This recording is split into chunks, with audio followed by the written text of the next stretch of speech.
Hey there, Skullheads. I'm Snags. And I'm Ol Silky.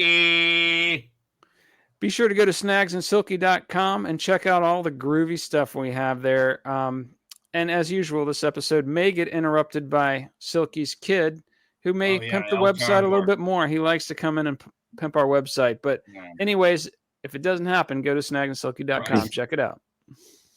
All right. So we are very fortunate to have Missy Whitney, who wrote this amazing book called Keep on Rollin', which I have here about Quiet Riot and Kevin DuBrow. So we've got Missy with us right now. This is episode 81.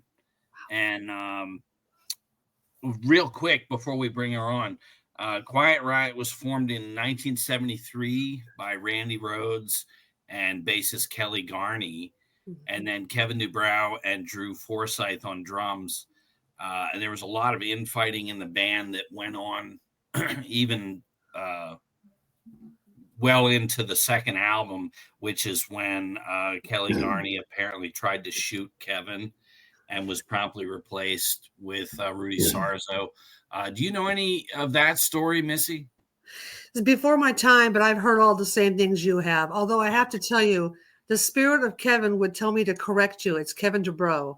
It is DuBrow. Okay, that's what we were actually going to. Yeah, we were actually going to start off with that once and for all. Is it DuBrow or DuBrow? The show. Yeah, like I said, I could already hear him in my mind because Kevin was very particular person.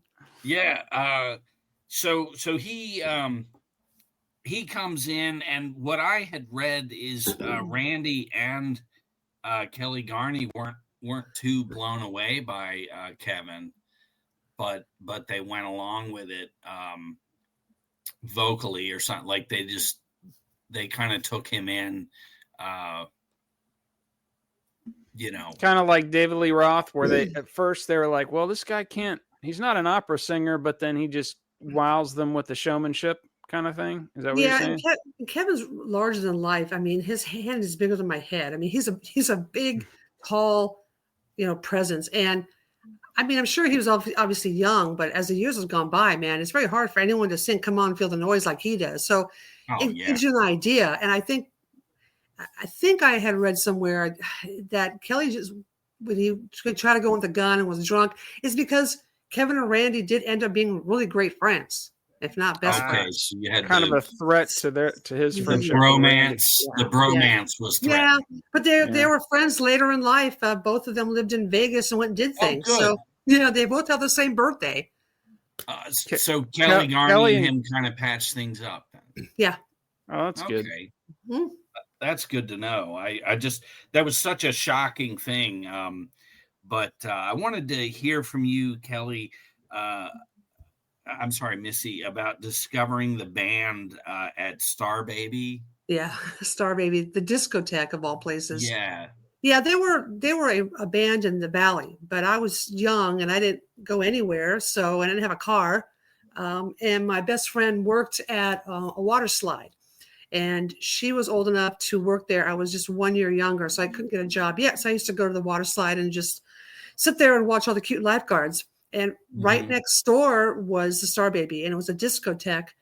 And, back then, you'd rather be dead than like disco. I mean, you know about rock and roll, Aerosmith, Led Zeppelin. So at night when they closed up, she had a moped and I'd hop on the back, two teenagers in our shorts and bathing suits. And we would just drive by the front of the discotheque and yell, "Disco sucks." And we thought we were so hilarious, so because we couldn't get in, we were too young and the whole bit. But then they had these flyers all over the parking lot saying that there was a all ages show. And I thought that the name of the event was called Quiet Riot. That was actually the name of the band. So we're like, oh, we're going to go. And then we're thinking, oh man, are they going to realize that we're the girls that drive by and yell disco stuff?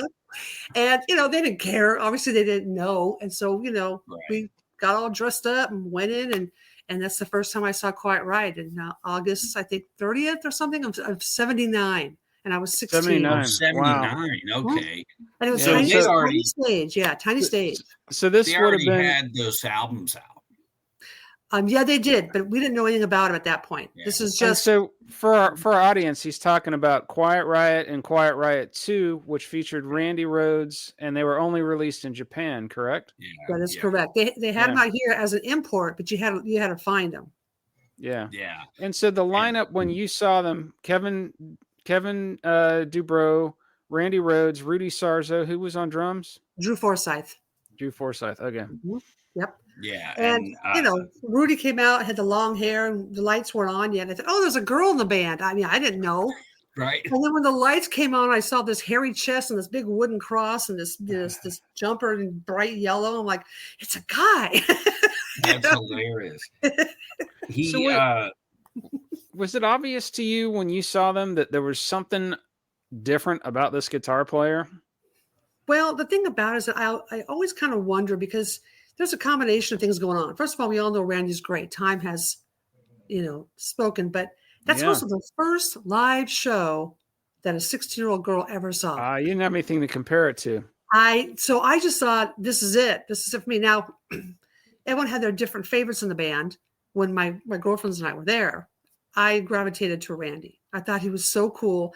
And it was so weird that he was wearing this black and white polka dotted vest and a bow tie. And I don't know, just something about him. And he was so tiny, but he played this huge sound. So I was kind of looking at him, even though Kevin was running around on this tiny stage, it was Randy who I first noticed. Mm-hmm. And they didn't play very long because Randy blew out their PA system. And Kevin had to apologize. And they all went into the audience, very little audience because it's just it's a discotheque. And Randy was standing nearby, and he's shorter than me. I'm 5'9". And I was trying to point out to my girlfriends, this isn't in the book because I just didn't know how to put it in there. I realized his waist was so small. And I went to my girlfriend behind his back. I said, look, his waist is the size of my wrist. And I'm trying to compare his waist from behind. And somebody ran into Randy and his arm moved and he spilled his drink on me, on my skirt. And he turned around and he said, I'm so sorry. Are you okay? And I'm like, again, 16-year-old. Oh, so I was just like, it was just so cool. And then, of course, the very next morning we woke up and we're like trying to call the Star Baby when they were open. And we're like, who's that band? Who's that band? They're like, we don't know. They're called Quiet Riot. They play in Hollywood somewhere. And they said, we just know that it's Randy Sarzo and Rudy Rhoads. They had all the names wrong. And so we just started digging in to try to find out who this band was and where they played. So that the next show we saw was at the Whiskey, where we're taking a bus to try to get there, to find this thing and see what Hollywood's all about for the first time. Boy, that was interesting. We were very legendary venue, the Whiskey. Yeah. Yeah. Cool. So I read in the book that you did end up getting those two albums. QR1's got like 12 songs. I always thought the standout tracks on the first one, it was the cover tunes, Glad All Over and Tin Soldier. Yeah. It's very much like a poppy British style. And the second album, you really hear Randy a lot more. Guitar. He's doing a little more solos. Killer Girls is a good tune on there. And obviously the first version of Slick Black Cadillac is on that second one. But you had a good story in there where you guys tracked down those albums. Yeah, we found out there at a place called Licorice Pizza, and we found out they were $15, which was a lot of money for us. So three of us all chipped in to buy it. We shared the albums. Right. So when it was my turn, I'd play it to death, and then I would pass it on to my girlfriend Laura. She played to death, and she gave it to her friend Dave, and he played to death. So we were, we had custody of these albums. Who ended up with those albums? I actually have the second one. I don't know who has the first one, but I do have them with the real thick plastic and the little Japanese writing. Oh, nice! Oh yeah, it's pretty cool. That's called the Obi strip, and those are very collectible. Yep. people that I'll keep that till I go. Yeah, I would. Now, just so you know, you can track those down roughly $30 on eBay if you ever want to get the first one. First one, yeah. And Actually, I think they my are on girlfriend CD has and it. stuff. Like I said, my girlfriend may have it Mhm. because at the very end, and we don't know where Dave is, but my girlfriend Laura and I, we've been best friends for 50 plus years. So, Oh, that's great that you're still in yeah. touch. So we talk all the time. We visit all the time. We just went to Hawaii actually together. That's cool. Yeah. Yeah, I was emailing her. So I started that story. I saw this book advertised. It popped up on one of the metal sites that I look at on Facebook, and there was a link to it. And I pulled it up, and or somebody said it was out of print, and I found it on Amazon.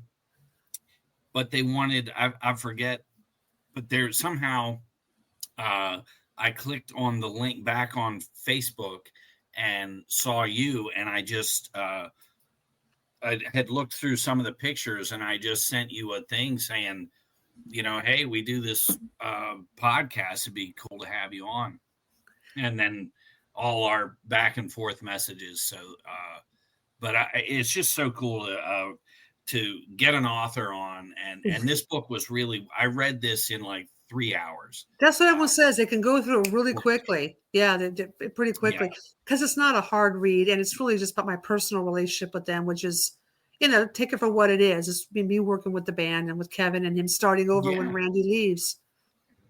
So, go ahead. I was going to say let's kind of get into that. So how does the story pick up after you saw them the first time, you tracked them down, you went to see them to the whiskey. Eventually, you end up as their fan club president, right? Right, right. How does it evolve into that situation? Well, first, I'm very very driven, and I wanted to be the fan club president. My favorite band at the time was Queen. I've always loved Queen. And I've always thought they had the coolest fan club. And I had joined Aerosmith's fan club. I joined Queen's fan club.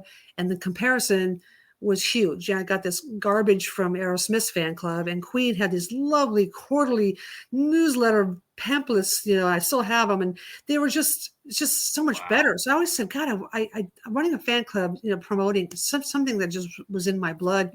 Right. So that was already in my mind. And I know at the time they did have a fan club president, again, because they started earlier in the 70s, a little too young, and they had somebody else named Lori Holland. So we always look at it like Lori Holland did it for the Randy years, like 73 up to 79. And I did it from the mental health years because she said she was there. She was doing, I didn't know any of these people. And I was, again, a little too young to know the band because they're in their 20s and here I am, a teenager. So it's not like you're going to be in the same circles. So, what happened was I started taking a lot of photos, and you know how back in the day with the camera, you can take, rolls and rolls of film and maybe you get 5 good photos, especially when after they get developed. Yeah. And blurry, and then you'll get some great ones. You're all excited.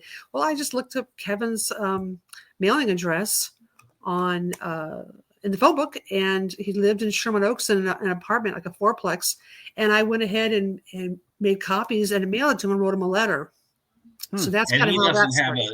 He doesn't have a name like John Smith. I mean, it's pretty easy to find that. Yeah, there's probably not a million DuBrows in the phone book. Was it?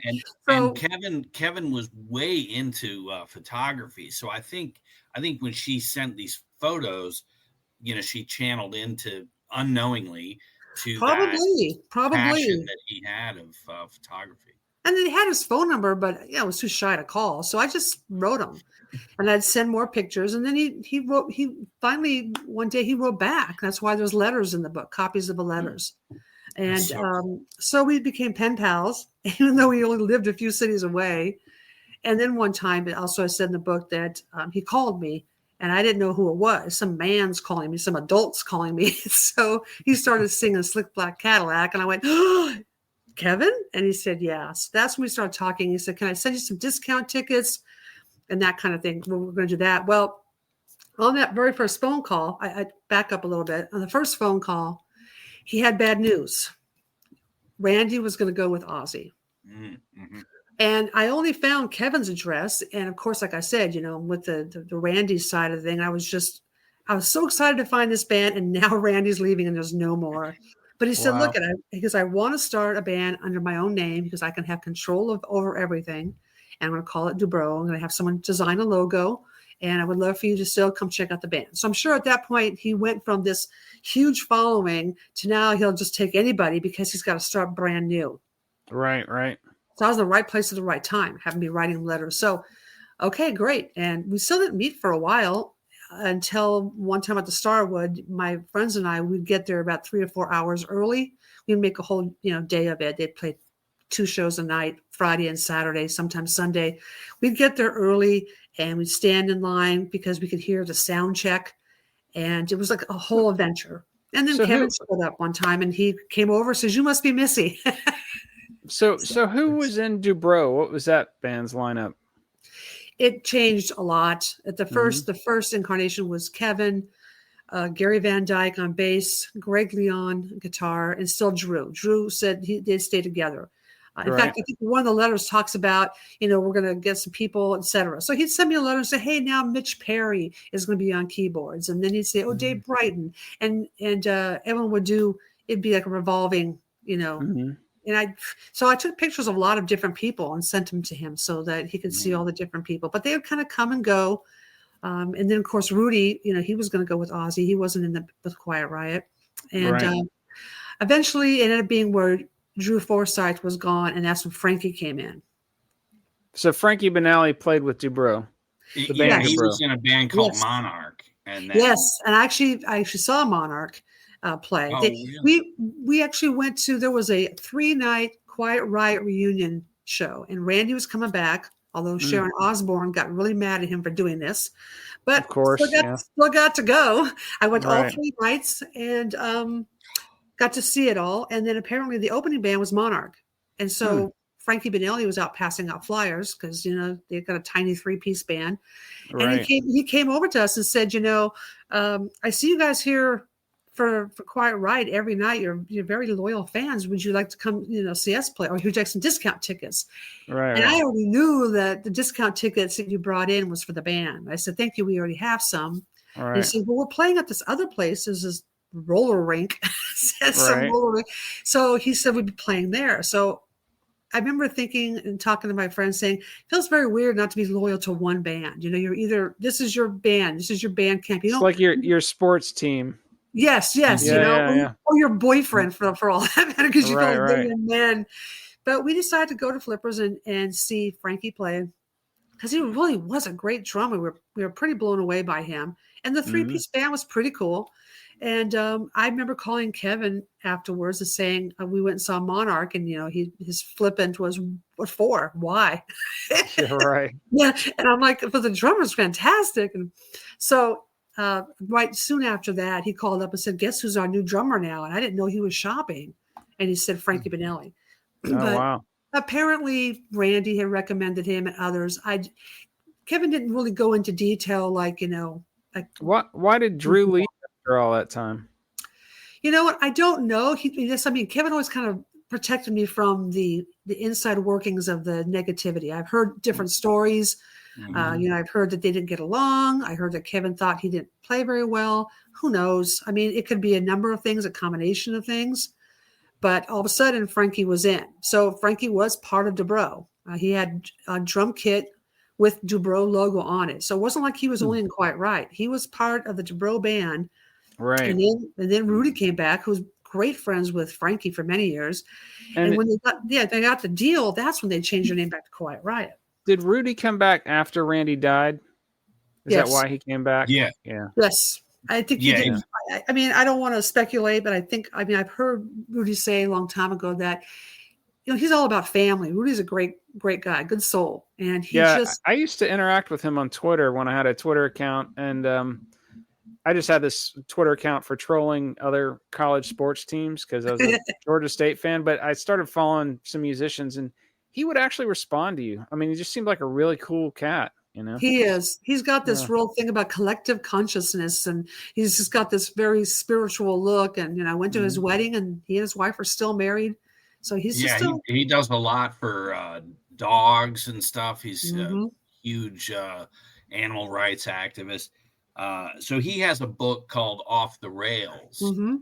and he talks about just the dysfunction of the Osborne camp at that time, all through those 2 tours, and how he had to just stay in his spot on the stage. He could go forward and backward, and that was it. Yep, sounds And right. Yeah. there were Sharon's there hard were to work no, for, I hear. there were no groupies. You finished the set. You got in the bus, and you were on to the next thing. And when Randy died, obviously the whole band was devastated. Ozzy too. Yeah. And then he kept missing like LA and being home, and he saw a chance to get back with his friends, Quiet Riot, and kind of get away from just this chaos of Ozzy's falling down drunk to, I think if Ozzy had been more of a stable band, that he might not have wanted to leave. But it's crazy. Reading your book, you realize that Quiet Riot basically broke up after that second album, and then there was this DuBrow years that you just I didn't know that, I remember hearing that he had a band called DuBrow. That's For 2 pretty much years. all I knew about it. Yeah. But Yeah, that 2 years. Randy came back for a couple of shows. Mhm. How awesome to have Oh come. yeah. Here's Ozzy's guitar player. That's what you would have been thinking. Well, people who didn't know it, for us, it was like, this is our guitar player. You took him, but Right. obviously it's for the best. But it's funny when because when you're young, you do stupid things. But I went to go see Ozzy Osbourne play when Randy was in it because of Randy. But being a young, stupid, jealous girl, when Randy would come over to his side of the stage for a little bit or in front of me, I would just go nuts.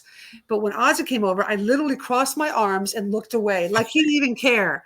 But I was such a little bitch because I was so angry that he stole my guitar player. Stole my guitar player. Yeah. So can I ask a quick question? When Rudy came back, was that when they decided to call it Quiet Riot again, or did Rudy play in DuBrow?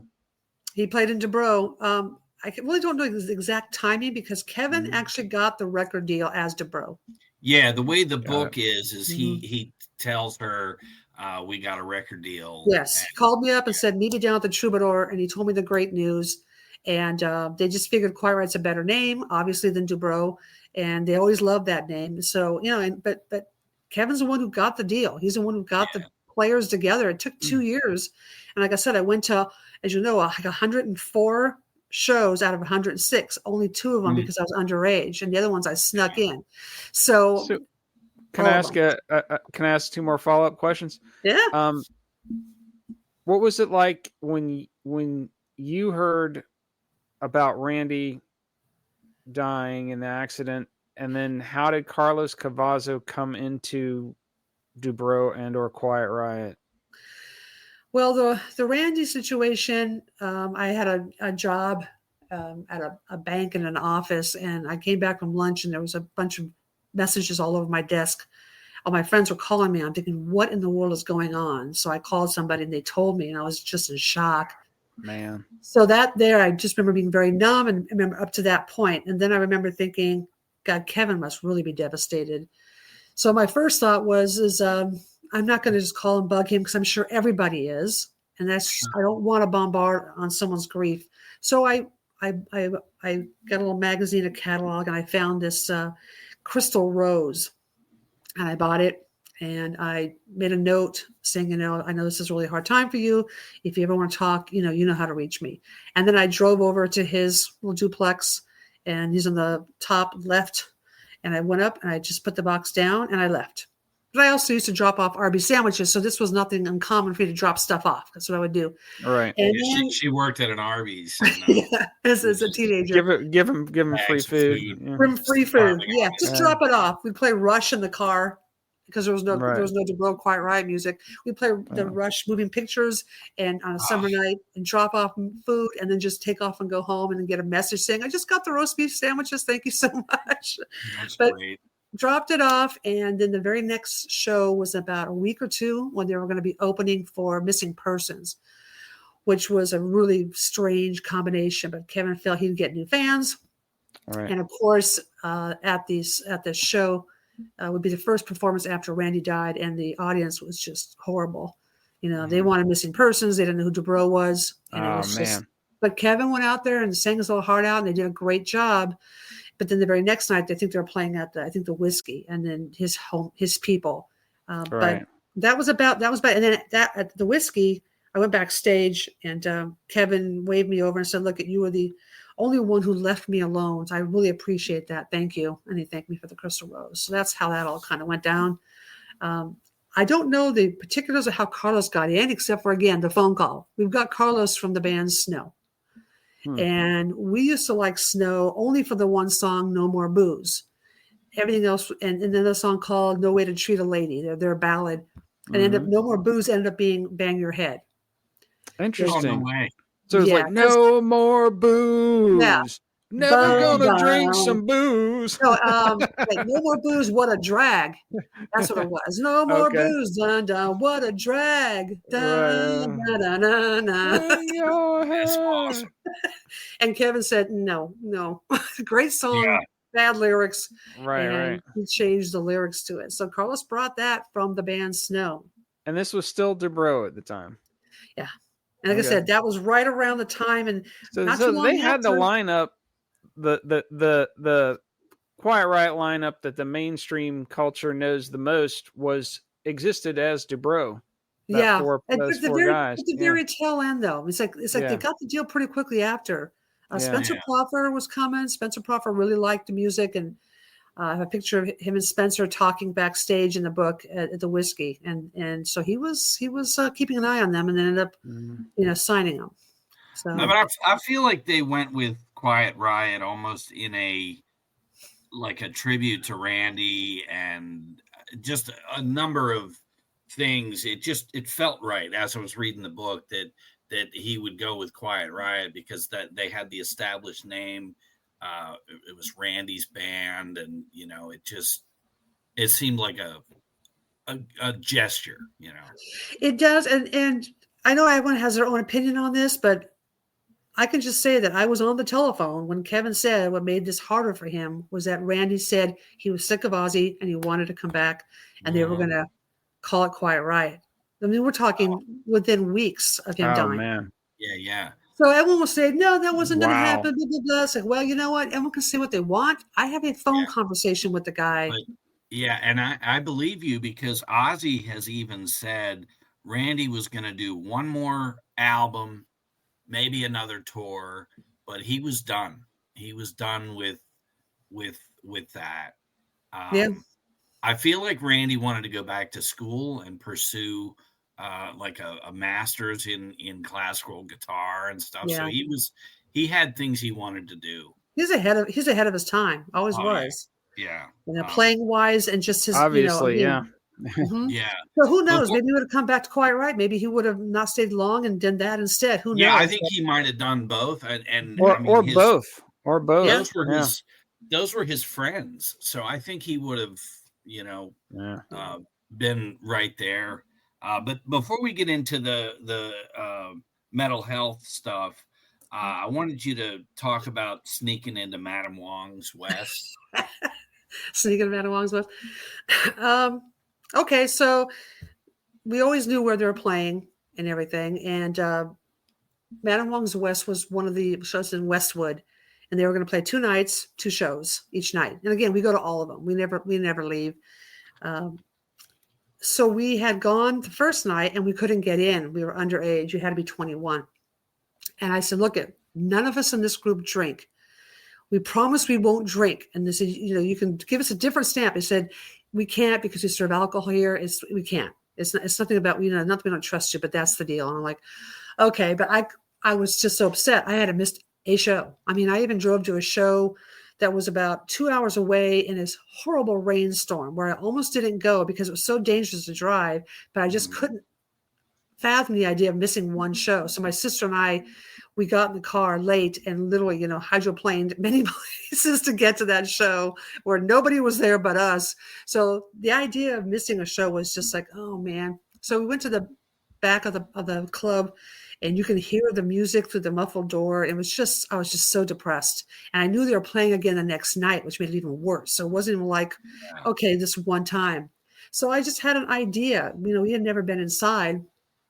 And it's funny because I look back at it now and I think, I can't believe how brave I was. I don't think I would ever do that now. But I told my sister and my girlfriend, so it was me, Michelle, and Michelle. I said, look, I have an idea. So what we did is the next day we got to the club about 4:00 in the day, and we parked across the street. And my idea is that when they were loading the equipment in, and the hope is that there'd be an unmanned door and we could just sneak in before the club opened, hide in the bathroom or something, do something. I just, even now, I don't remember how I thought where we would hide. And so we sat across the street, and sure enough, some, trucks rolled up, and they opened a heavy door with a brick. And we, at one point when no one's around, we just went right into the club. We found the girls' bathrooms, and we were fortunate. I've never seen a bathroom like this before, but there were 2 stalls, and each stall had their own sink. So we went into one, closed the door and locked it, and then scuttled up and sat up on top of the sink so you couldn't see our feet. And we just acted like, okay, we'll just pretend this is out of order, and that's why it's locked. And we stayed there until the club opened at, I think, 7 o'clock. So we were there for about 3 or 4 hours. And we would hear girls start coming in, and you would hear someone go with the door and go, great. They have 2 bathrooms, and one is not even working. And we just sit there and kind of giggle into our hands. And we waited until we could hear the sound and the music starting. And then we just mingled out with the crowd and went right over and watched the show. And when the first one was over, Kevin ran over and said, I am so sorry that I booked a club that was 21 and older. And he goes, how did you get in there? And we told him, and he couldn't stop laughing. So cool. It was so much fun. Oh, that's hilarious. It seems like you could have, called him and said, dude, I've been to every show. You got to get me, You know what? It was never my thing. I never asked for free. I always paid and gave us discount tickets. But like I said, I never asked for freebies. But that's what I love about the book is there's a genuineness, and he sees that. Like he even tells her at times, you never asked for anything, and I want you to have this. That ticket for the one country club. Yeah. He said, look, there's no discount tickets this time. I'm not mailing you discount tickets for you and your friends and to pass out. He said the country club only gives you each band member 1 ticket to get in. It was a little more expensive than the usual clubs. Right. And I said, don't worry about it. I'm thinking, I got my Arby's money, right? I'm good. That's what I'm thinking. And he says, I've got my ticket. And he goes, and I'm going to I'm going to mail it to you to have. And he goes, and I said, oh, I go, well, thank you. And he says, you want to know why? And I said, why? He says, because all my friends always want to get in for free. And you're the only one who never asked, and you go to all my shows. And it's a little gesture I want to send this to you. So he paid attention. He knew. Yeah. And there was a genuineness there where he saw, she's this young girl, but like he didn't prey on her. It was more of a genuine thing. This girl really likes the band. And I love that he didn't, cross that line. Well, you didn't read the whole book then. Yes, I did. He tried. I totally got it because I'm like, but dude, he had to have tried. Right, once. And then shut that down. But I thought it was so sweet though. Wouldn't be rock and roll, if it, Well, you have to expect them to try at least. But the reality is that when you look at it at the time that the offer or the presentation was being, proposed, first of all, scared to death, deer in the headlights. That's why it's called deer in the headlights. But secondly, if I would have, been stupid and did that, I probably would have not liked him anymore because, he's a rock and roller. He's not gonna, this is when he was still DuBrow, not Quiet Riot. Yeah. And I may never had all the fun experience of running the fan club and meeting the fans. Exactly. And it was just like at that point, you would have just been another girl and I just really liked that it went the way it did. Me too. In that, So you know, so they get the record deal. They decide to move forward as Quiet Riot. Were you around while they were recording that album? I was going to say around. I wasn't in the studio. Kevin used to give me the demo songs for the longest time. He would. Wow. He had So a you were hearing the TDK tape. demos while they were laying it down. Well, they were doing demos for all in the beginning with different guitar players. The guys I Right. mentioned. And what would happen is that he would say, "Hey, I've got another demo song or two," and so that meant drop off the cassette that he gave me in his mailbox, and then he would add to my tape, write down the new songs, and then I'd go back because our different schedules, and then I go Right. take them out of his mailbox. So we had that little plan. But when it came time to record the album, he goes, "Nope." He says, "I want you to hear the album all perfect and beautiful and at one time."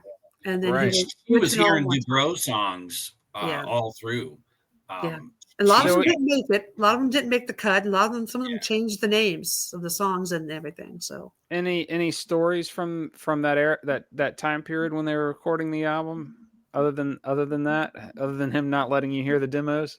well, he let me hear the completed album on a cassette. And when I got it, I sat in my car that had the best stereo and booster, because that's what you do.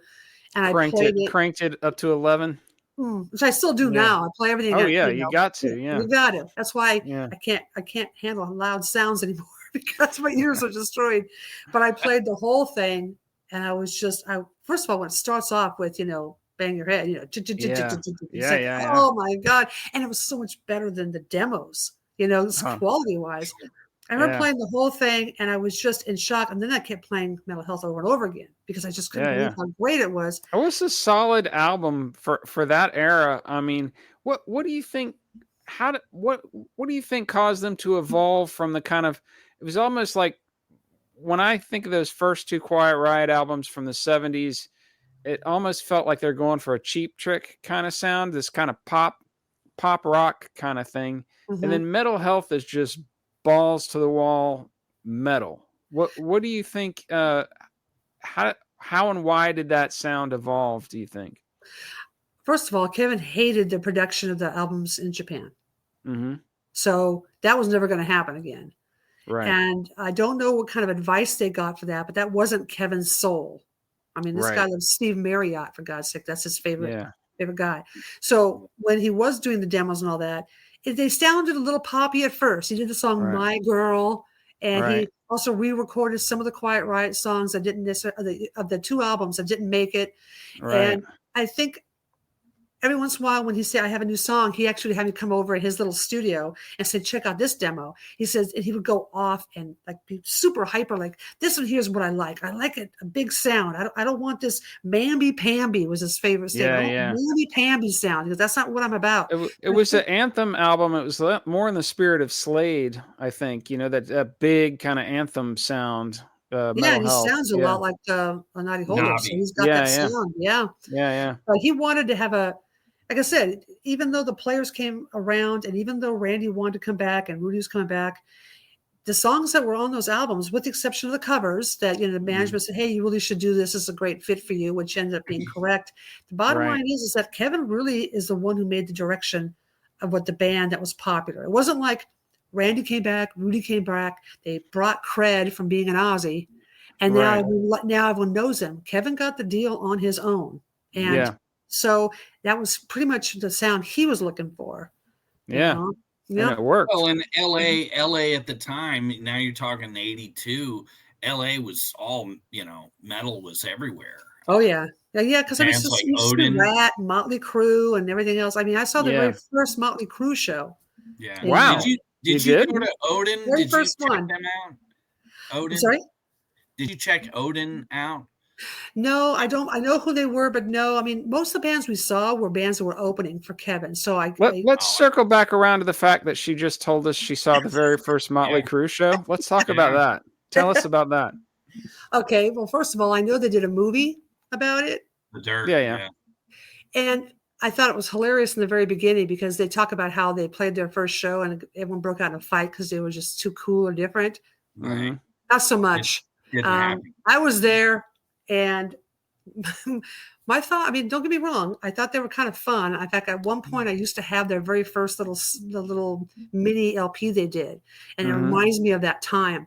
But I remember thinking when I got there, we watched them play and it wasn't very crowded and nothing really happened. It was just, they played. It was their first time. Right. But I remember thinking when I walked out, these guys could be so much better when they start to actually become better musicians and a better singer. Yeah. Personally, I never thought they did, but that's just me. Everyone's going to hate me for it. That's Motley Crue, but I never thought they grew. If you hear some of the outtakes that didn't make it onto that first album, the musicianship wasn't really there. That they took the tightest songs they had for their first album, and but there's some songs that didn't make it that are bonus tracks now, like on Spotify, and it's just you can hear the lacking in the musicianship. You know, and I was not a fan because again, you have to have your loyalty. Between them and also Rat was another contender, and I always felt like they had one song that was okay. And that was Rat's first album is okay. Motley Crue, their first two records are really good, but that was I think with Motley Crue, they had some interesting songwriting. They had an interesting look. They had this kind of gutter punk kind of metal thing going for the first two albums before they got into the goofy smoking in the boys' room kind of thing, which was when I started losing interest. I really liked that gut. I saw them. So I saw Quiet, since we're talking about these bands, I saw Quiet Riot open for Iron Maiden on the Peace of Mind tour in Atlanta at the Omni. Great show. And two bands that I was really into at the time. I had all the albums. And I think it was the last show of the tour. They come out together at the end, 9 people on stage. Quiet Riot comes and joins Iron Maiden, and they just jam a version of Tush by ZZ Top, which was just killer.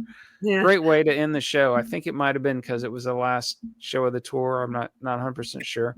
I saw Motley Crue on the Shout at the Devil tour opening for Ozzy. I think that was Jakey Lee's first tour with Ozzy, the first tour after Randy. That would have been not including the Brad Gillis stuff that wrapped up the previous tour. But that was a phenomenal show. Motley Crue, at the time, you had all this new wave crap and Flock of Seagulls and Duran Duran, and you had these just gutter punk, crazy looking mofos come out on stage with makeup. And I was always a huge Kiss fan. So to see a band in the Platform shoes, they were obviously influenced by Kiss in a time when Kiss was considered really uncool. It's like, fuck, let's bring back Kiss, and we mentioned Kiss on every single episode. So there's your name drop. But they come out and they had this badass, like ruined city backdrop, and it was just apocalyptic. So the image and the songwriting was just really appealing, but I do agree the musicianship, when you're comparing them to people like Randy Rhoads or Frankie Banali or whatever, they didn't really have the musicianship, but they had a lot of other things to appeal. But the fact you saw their first show, again, that was probably the very beginnings of their non-musicianships. Must have been interesting. Oh my God. Yeah. I felt like they always were just like a garage band. I never felt they really got much better, even with their production, but I'm pretty particular. You got to think about it. I mean, I like Randy, and even now for the last 15, 20 years, I like prog rock. So my sensibility is very different. I like Steven Wilson, Porcupine Tree, Spock's Beard. Those are like my bands. I even like King's X, which is that rock trio from Texas. Those are my people. So I kind of went from the Quiet Riot, even though Queen is pretty progressive, considering when you're a kid and you're playing musicianship Queen. Wise, they're from the singing to the guitar playing. Queen is amazing. And they were my favorite band since July 4th, 1976. I know the day it was the first time I listened to Day at the Races, and I was like, oh, I love this band. So for me to listen to Motley Crue is just like such a, that's just not. That's a drop off talent wise for sure. Yeah. And there's a lot of accusations now with the reunion tour that they're lip syncing, and I can't do it. No. Yeah. Well, I Missy- can't see Quiet Right now though because I can't without Kevin. I couldn't do it even when No. Frankie was still in the band. I just couldn't because I was up front every show, rocking Yeah. out. I always kept the rock There's and roll that- hair, you know, the Uh, dance and everything. But I know all the there's drum that- parts. There's that no one whole in- there's that There's no one whole in that document. band anymore. I Yeah. think Rudy rejoined, didn't he, Rudy recently? rejoined, and Frankie still kept it going too. But Yeah. I There's that but Kevin documentary really- about Frankie keeping it going. There's a whole Yeah, documentary I about have Frankie keeping it going. It's interesting, but yeah, I can't. years. Kiss. They all died in a plane crash after Alive 2, briefly to come back to Earth for the reunion tour, and then they all died in a plane crash again. In my opinion, I Yeah. mean, it's Yeah, no, not I actually was, Rudy tried to put me on the guest list after we did one of these interviews for the book. And I'm just Right.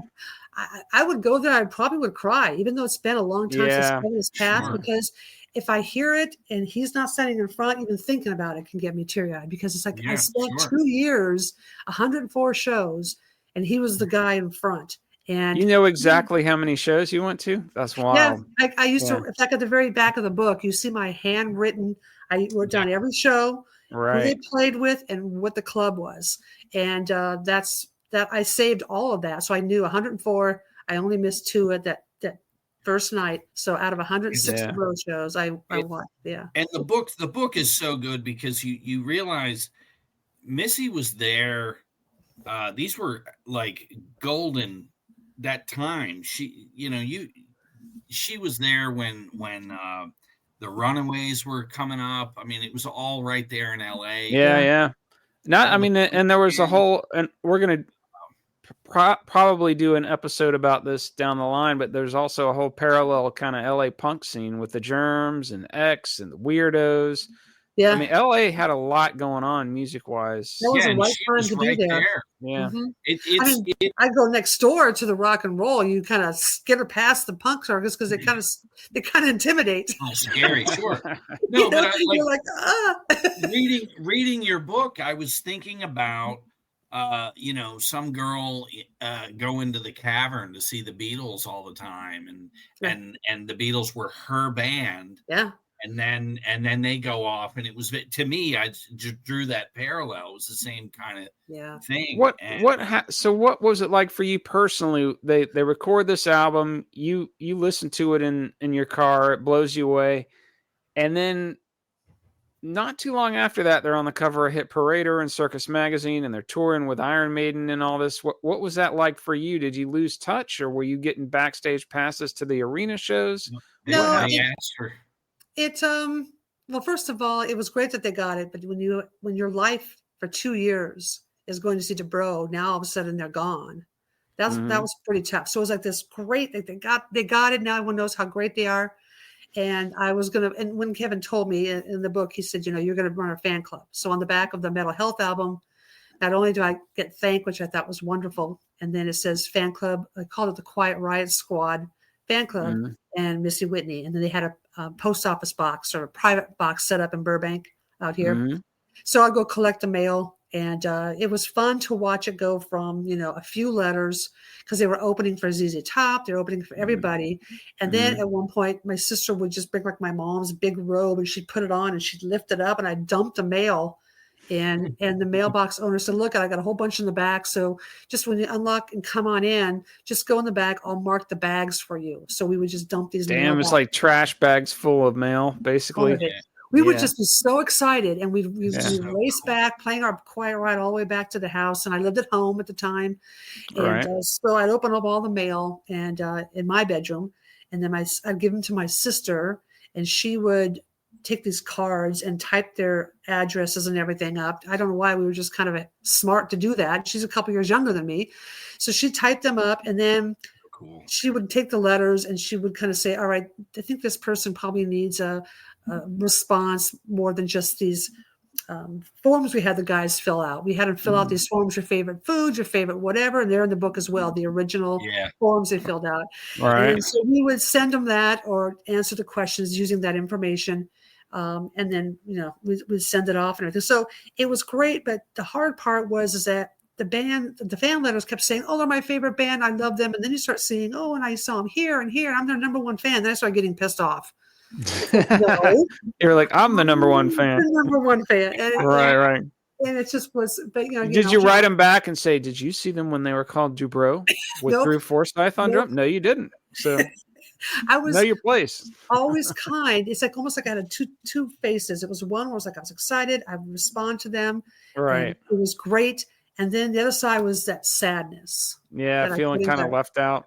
But then Kevin, when they would have an opportunity to make some phone calls and then call on the phone booth or wherever, Right. I'd get a call here and there. The first call I got from him was to tell me that the album went gold, and they found out on the road. And that's when he said that the band has decided we can, give a certain amount of gold records out. And we're going to give you one. Oh, And then wow. I was so excited. And then I believe very shortly after he called back and said, I'm so sorry, we can't get you the gold record. And I'm like, I don't care. The fact that you even thought of me, I'm thrilled. He says, Right. because we went double platinum, you're going to get a double platinum Oh, one instead. wow. Holy crap. And it still She hangs. still has it. Yeah. Yeah, I have it hanging in my house. It's always, when I look at it, reminds me of That's all the years. epic. There's a picture of it in the book. That's Yeah, cool. yeah. So I still have that for when they got double platinum. Now, that was all in the beginning. I think there's a good chance too that the guys, they only knew their core people. They were just starting to meet new people. You know what Right. I mean? Right now, they're like kind of the homesick. You still call your fan club, your people behind. And one time, Kevin had said, they would open for a band, but they'd have another day or two. So they would go and play a small club as a headliner. Again, try to get exposure when they first started out. And he Right. went to this small club that he called Bumfuck. And he said that when we got there were my flyers to join the fan club on the tables. He said, how in the world did you do that? And I told him that I had rounded up fans in the fan club who wanted to be like a street team when there was a Oh, street that's team. badass. And one person said, I'm going to this show. It's a small club. And I said, great. And I took some flyers, I sent them to her, and she put them on the tables. And Kevin was so thrilled and so impressed because, again, no internet, no email. This is all by mail. So that was a lot of fun.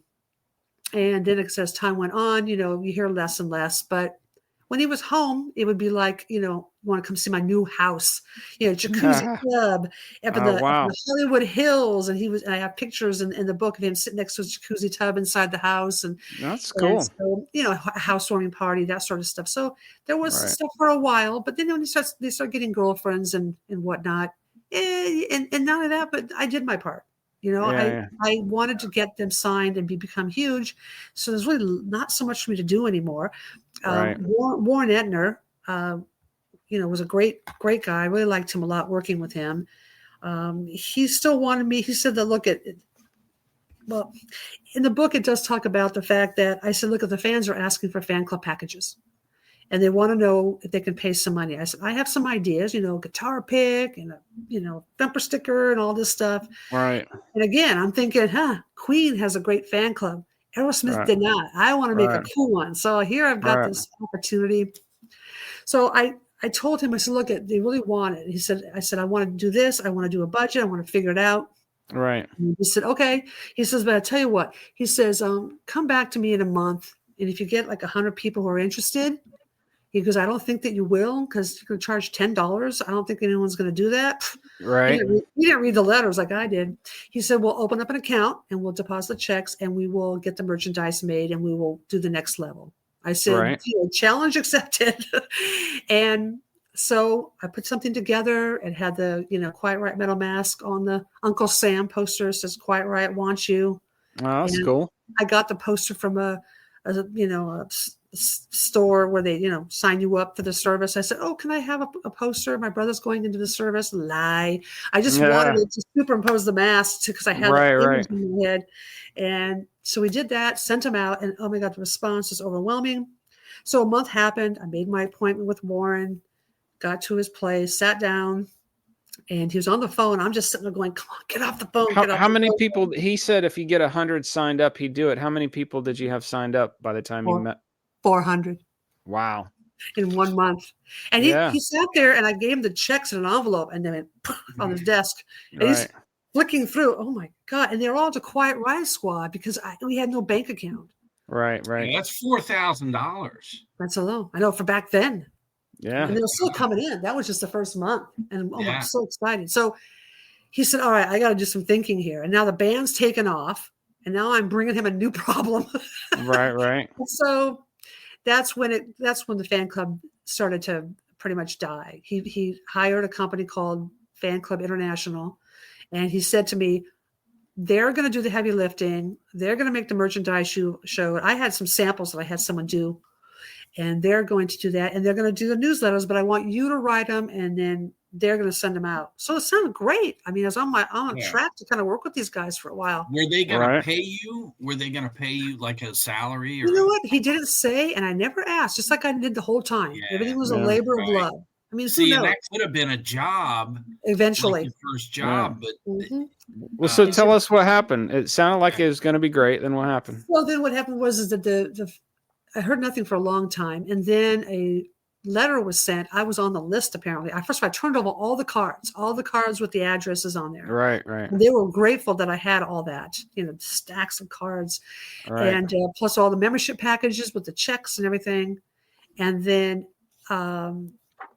I got a letter in the mail, and I have it in the book. I saved it. Yeah. And it says, we're helping out. Sorry, it's been 6 months, because it took a long time. 6 months and nothing was happening. And people were writing me, hi, I wrote a check for my daughter for this fan club. I wonder if you got the check. And I was just getting depressed. Right. Because I didn't know what to tell these people. And her name's on the record saying, yes, write to me. And I sent them the fan club thing. And I'm like, oh God. So I kept leaving messages for Warren saying, look, you got to do something. People's checks are going to be stale dated, and they're coming to me. And I think I was 19 at the time, 20 or 21. Right. So finally he said, okay, we've hired someone. So that he told me how it was going to work. The letter comes to me, and I did not write it. I did not read it. I mean, I didn't do anything. And my name was rubber stamped on it. They took my name, because even the W is like. Wait, the letter came to you as if you were just one of the fans? Yeah. And it was like a rubber stamp. And it's from you. Yeah. And it has my name is Missy Whitney, and the thing goes down. It looks like it was printed kind of whatever. Right. And they said, give us a chance. We'll fulfill all your orders. But in the meantime, we're returning your check. Now, there was no check for me, so that didn't happen. So it might have been just there letting me know what was going on. And that's it.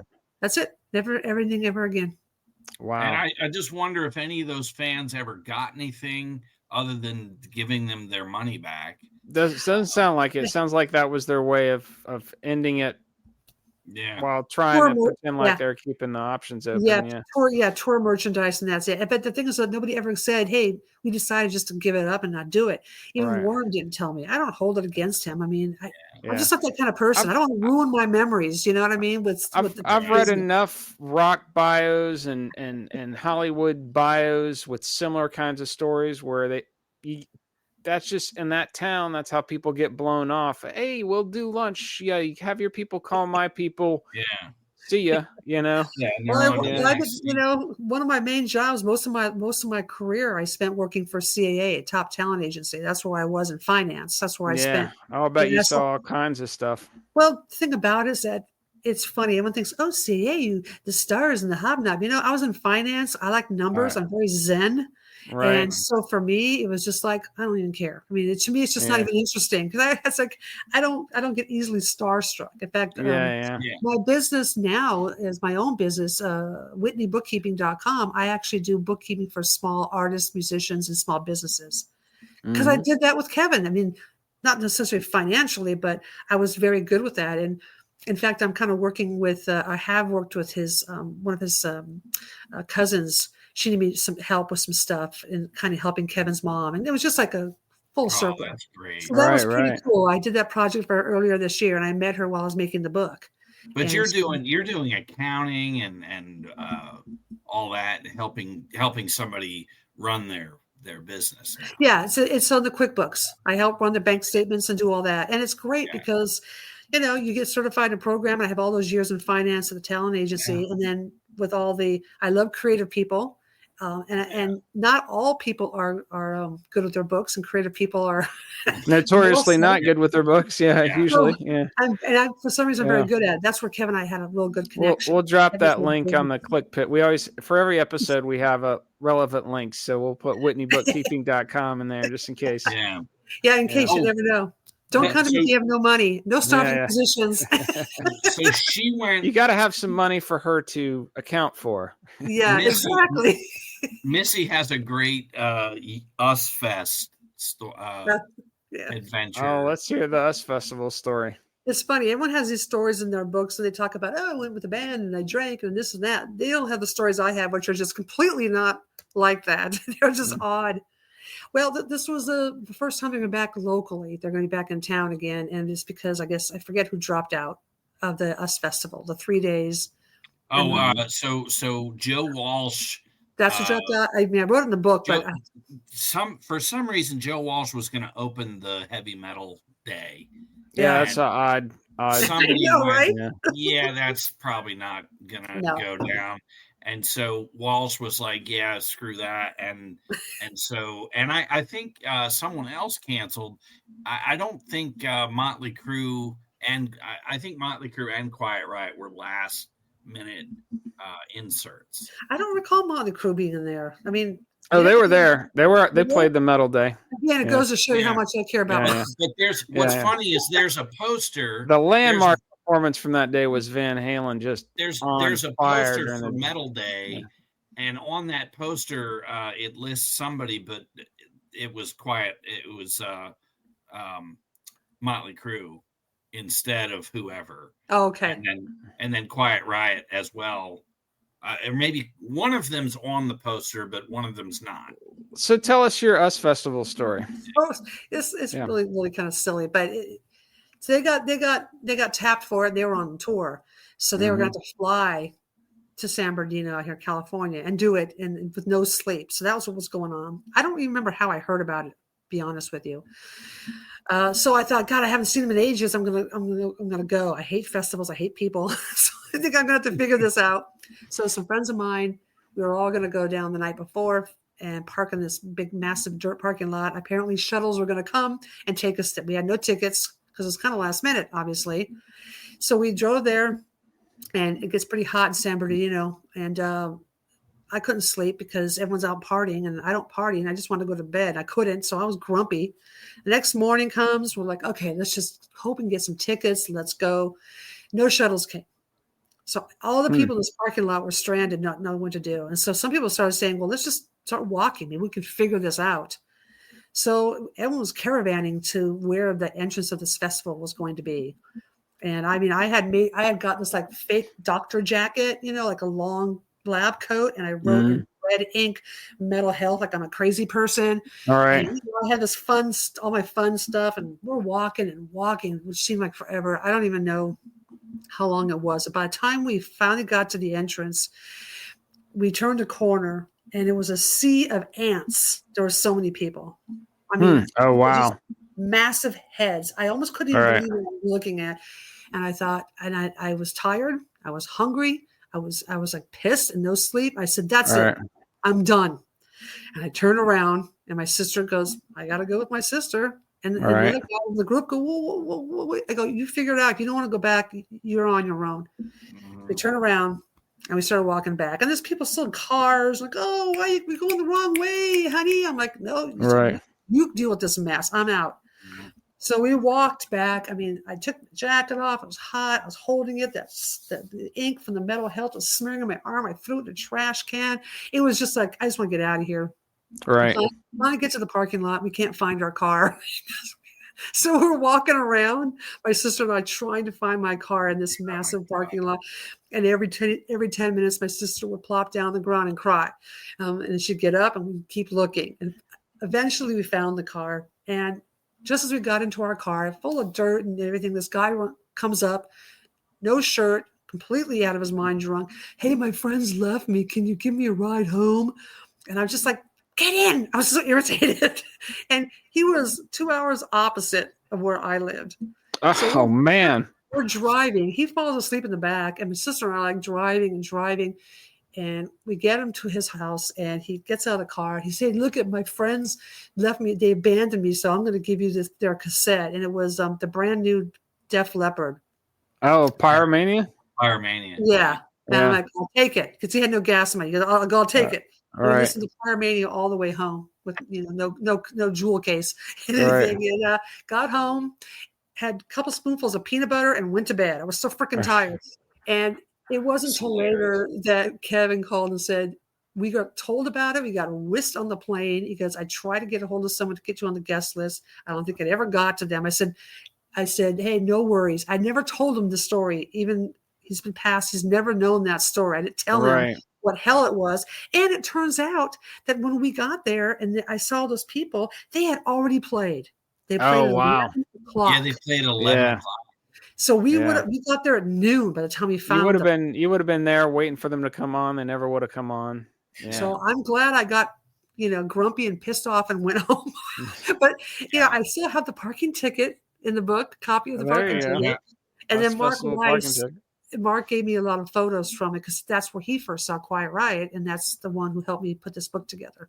Oh, that's cool. The powerful thing about this book is even though she's in this just iconic area of the country where all these amazing bands were coming up, not everything great happened, and you could just so relate to these stories where Snags and I both have had moments and we just hit to the left of it. Oh yeah, we've known each other since high school, and we have these this would only happen to either me or you.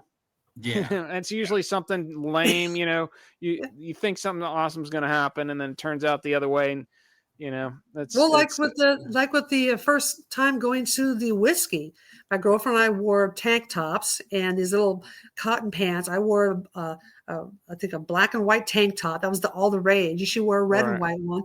And the bus dropped us off, and we didn't know where the whiskey was. So we ended up waiting down a cop.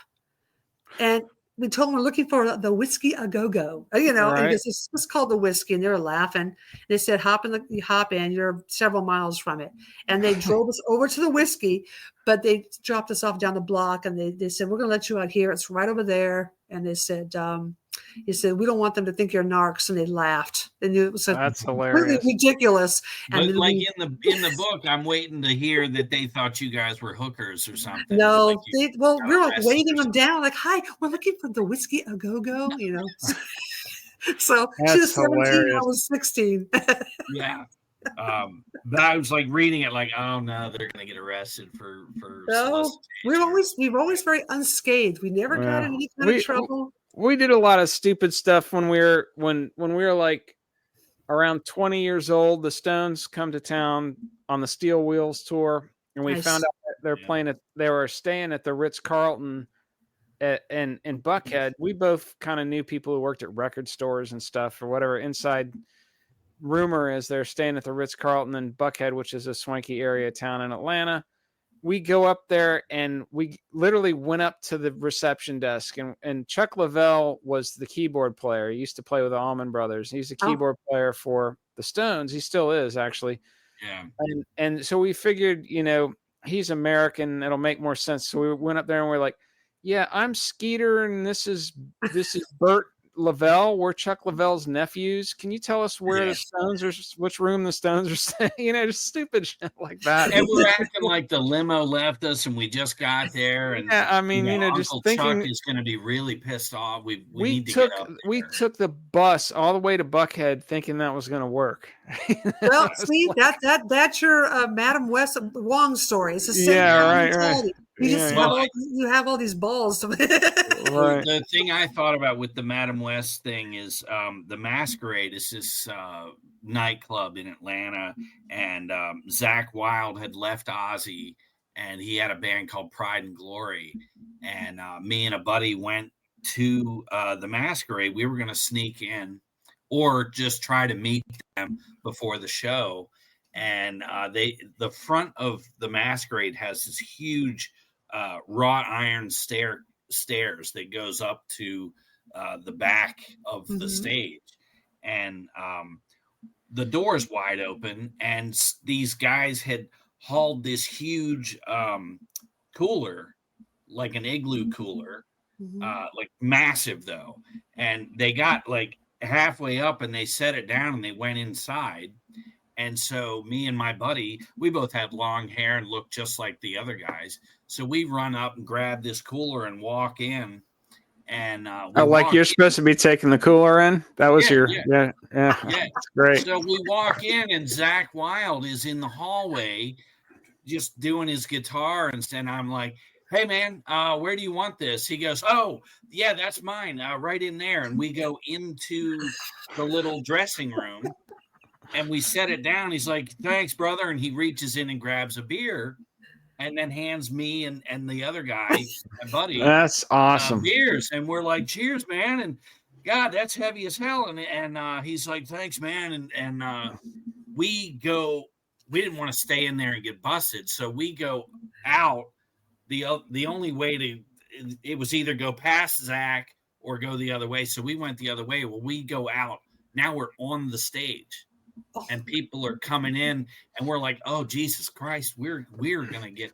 And next to the stage, or on the stage, is a stand-up piano, and I'm like, "Dude, let's get." And we just hop up on top of the piano against the black wall with our black T-shirts, and we sat there and didn't move, and we watched the entire show. Oh, from the side of the stage. That's hilarious. That just makes my heart happy. I love stuff like that. It was so cool. And after the show, Zach saw us the whole time. He's like, "Y'all probably don't even work here, dude." We're like, "No, dude." He was like, he loved it. And we went down and drank beers half the night with them.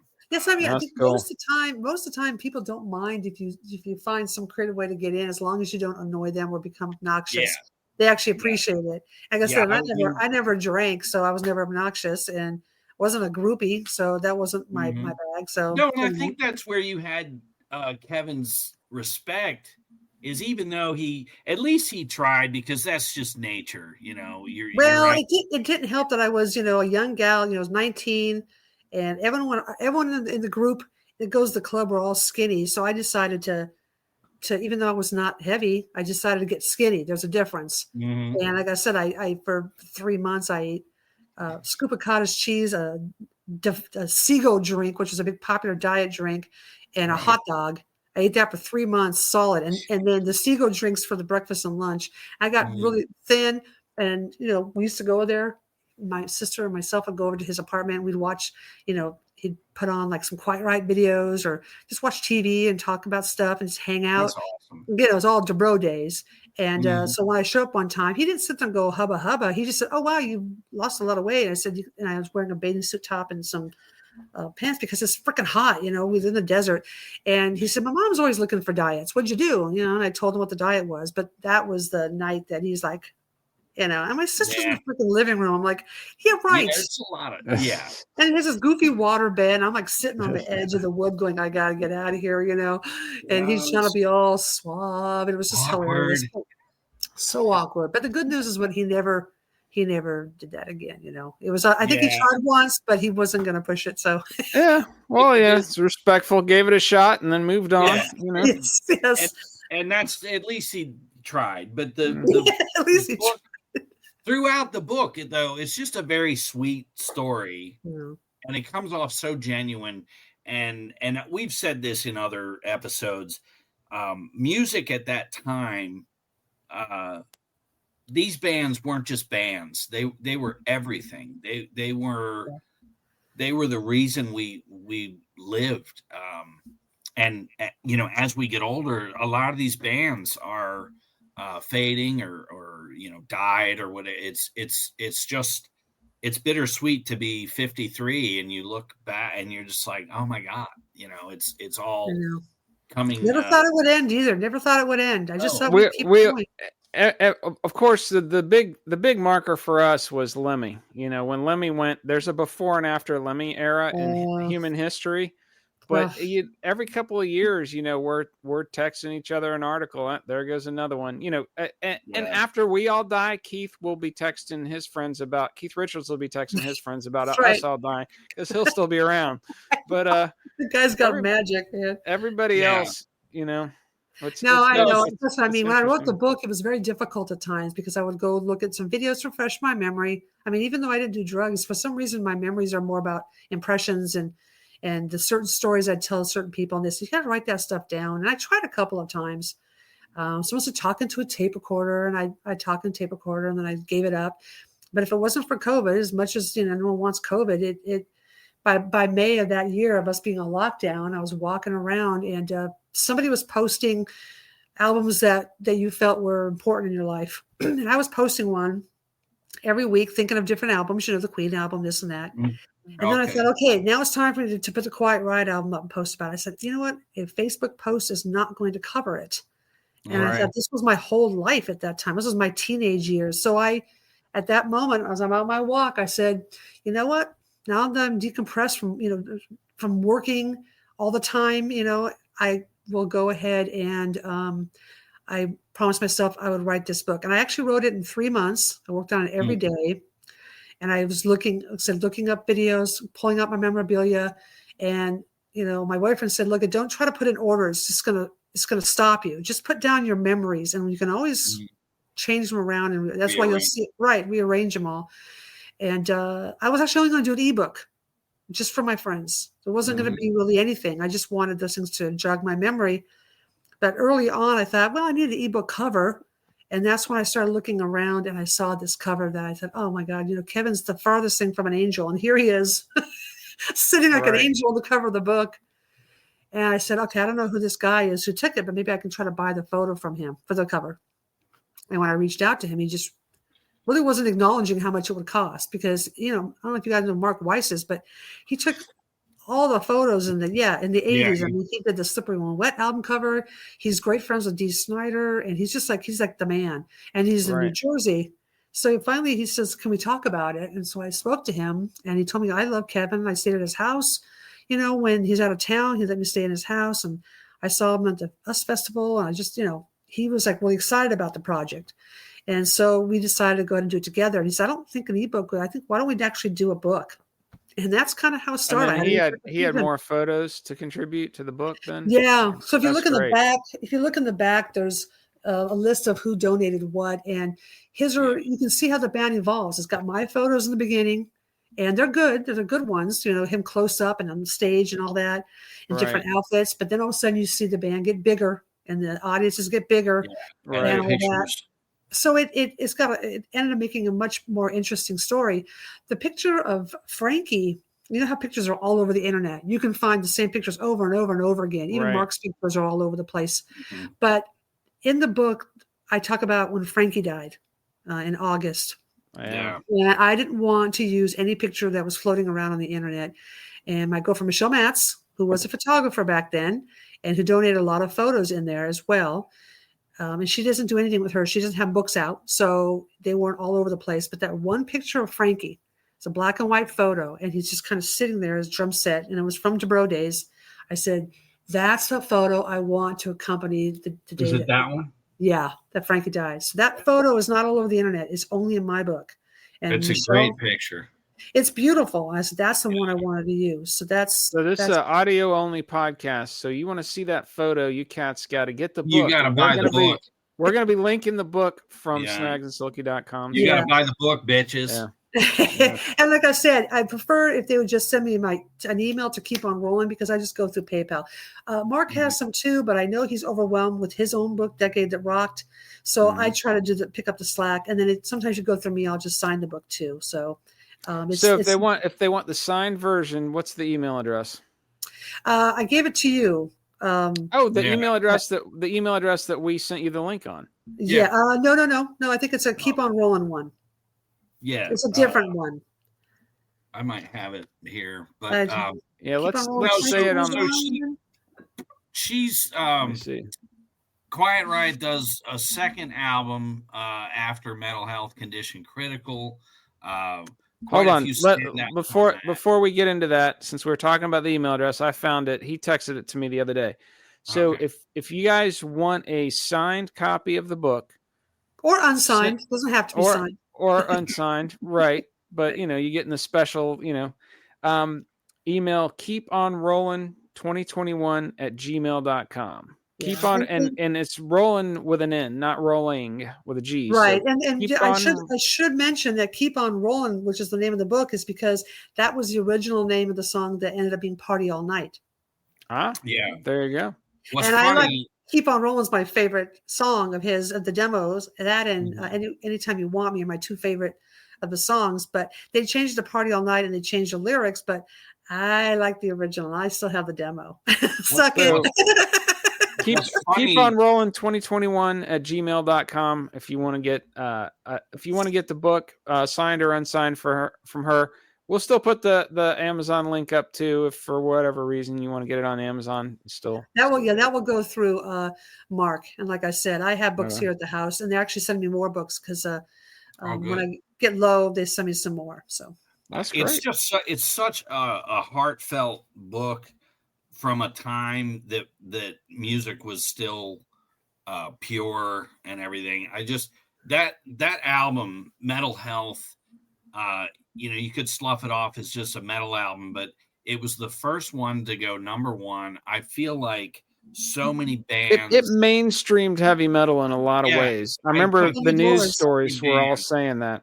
Yeah. So many bands owe that fluke, whatever you want to call it. But to me, to this day, Metal Health stands strong. It's still good. You can put some Dokken album on that you loved at that time, and it's garbage. It's terrible. Well, it's pop metal. Yeah. Not everything is evergreen, Yeah.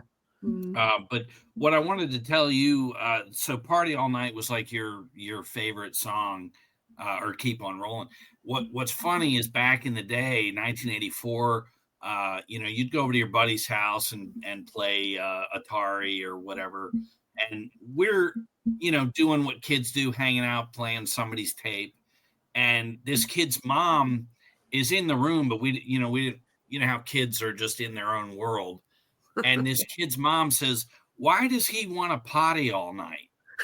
and if you listen to that song, it sounds like he's saying potty. And we fell the fuck out. We were laughing so hard. And I've held on to that because when I had my son, I would sing He Wants to Potty All Night to him as a baby. And so it was just funny as I was reading your book and you're talking about how that turned into Party All Night. I was like, oh my God, I got to tell her that. Yeah, and the Party All Night, the lyrics are, I'm sure they're fine and fun for a lot of people. And I like that version of it too. It sounds great. Sure. But to Keep On Rolling, it was more like, oh, be strong, no one gets in my way. It's Keep On Rolling. It had that feel of like, I'm going to get a freaking record deal. It was just something about it. So very positive. For me, it really, I'd be doing work for him and then I'd play that song and crank it up. And my version of it is pretty bad. And I have it on cassette and I'm so afraid someone put it onto a digital, but it's so, what do you call it? Distorted in spots because it's such an old recording. Cassette. Yeah.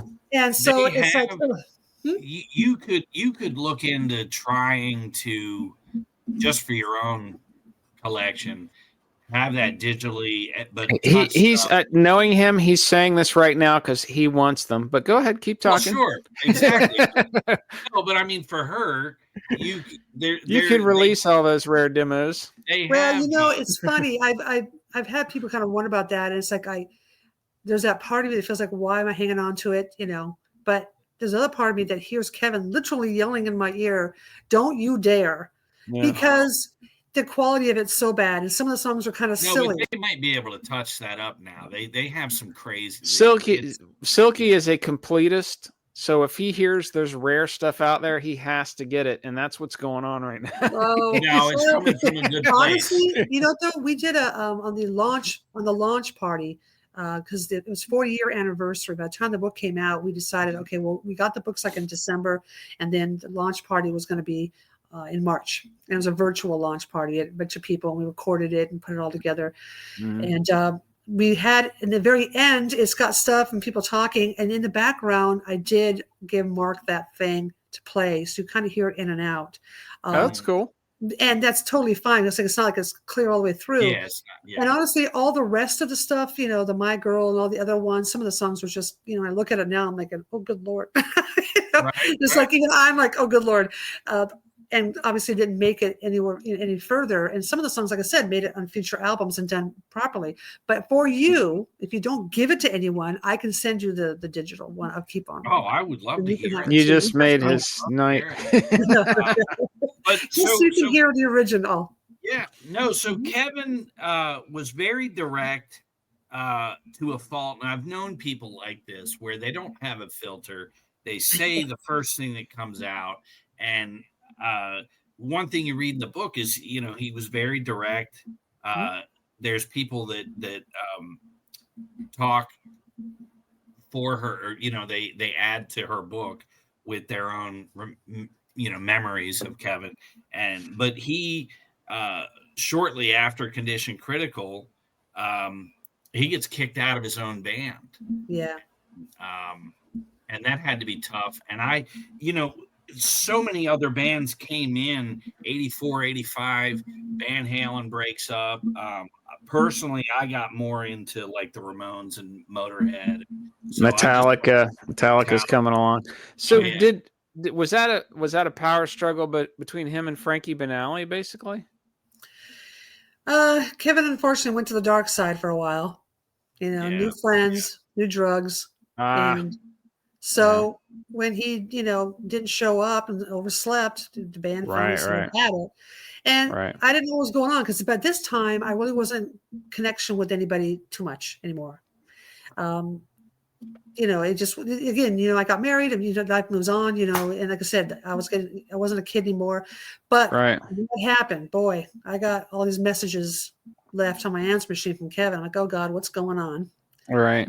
So when I talked to him, he was like, they kicked me out of my band. Blah, blah, blah, blah. He goes, they might as well call themselves the Beatles. There's nobody else in it that was the original. I mean, he was pissed. Right. Downplaying his part in it. And then not too long after, I just was sad that the whole thing. And then after that, there was a time when Frankie and I spoke, and Frankie said, I just feel bad for him. He should whatever. I said, well, maybe rather than, being angry, maybe you guys should try to get him some help. Well, he's the one who, so he kind of flip-flopped. If he was sad, but if I said, well, maybe we should look at this more compassionately, then he'd get mad because he did some stuff to Frankie that upset him. That's his livelihood, and Frankie's very business-oriented too. So I just basically told each one of them the same exact thing. I don't want to get in the middle. Yeah, smart. And that was it. Even though I know Kevin figured, hey, you and I no longer, take my side. Right. I had become good friends with Frankie. Not so much Carlos was too shy. Rudy was married, had his own thing, but those two are the ones I knew the most, the best. Right. In fact, I have a Monarch demo as well, by the way. But the Monarch demo got really screwed up, so part of it slows down. It's really bad. I mean, I can barely listen to it without just wanting to, jump out the window. And I don't have that one. I don't think maybe I do have it digitized. You might get some Monarch too. So that would be cool. I'd just love to hear that. Let everyone else hear it, because Frankie is also the kind of person who say, hey, don't, and I get it. We don't want anyone to sell it. We don't want anyone to have stuff that they didn't want released. But I know I can trust certain people, and that's totally fine. Yeah, we would never. It's like, no. Yeah. It's just more about, I don't want anyone coming after me saying, I'll have to just blah, blah, blah, blah. I don't want to, hear that. I just tell you this right now. He doesn't have a YouTube channel. He doesn't have a Twitter. We don't really even bother with social media. We just do this podcast. That's a very wise saying. But I don't know where my train of thought was. What were we talking about? So the music, the breakup. Oh, the band, the breakup. Him getting kicked out. Yeah. So then Kevin said he's gonna start his own band. Kevin does that. He just rises from the ashes. Right. And it says we're going to go with the name Little Women. And I said okay, and I got to go to a couple of rehearsals. So now all of a sudden he's back in town, and it's almost like years have gone by. He shot up and did all these things at the top of the charts, and now here he is starting over and back home. And we actually went to dinner. Hello. Do you want to publicize the website like you usually do? We have go visit snagsandsilky.com. We have Funko Pops. We got fake stickers. Books. books. We got stickers and T-shirts. I don't know about Funko Documentary Pops, but we'll T-shirts. just Action figures, Okay. T-shirts. yeah, sure, action figures. Say Yeah, hi to Missy. Saw. Say hi to Missy. Hi. She El wrote this Condor. book. Flippers. She wrote that book. Isn't that cool? That's me on the back, 19 Yeah. years Yeah. old. That's her. Okay. There That you was, go. a, Condor that was a in the Sherman house. Oaks apartment, too. Sherman Yeah, he Oaks was a apartment. little late coming in, but He usually makes an appearance and pimps the Yeah. website for us. we never know. It's Yeah. we try to get this Yeah. go over with before he comes in. Yeah. In fact, I think somewhere in there where it says Little Women, there's a page, double page on it. Yeah. And there's some photos of him wearing a hot pink suit and some studio photo shots. Carlos was there.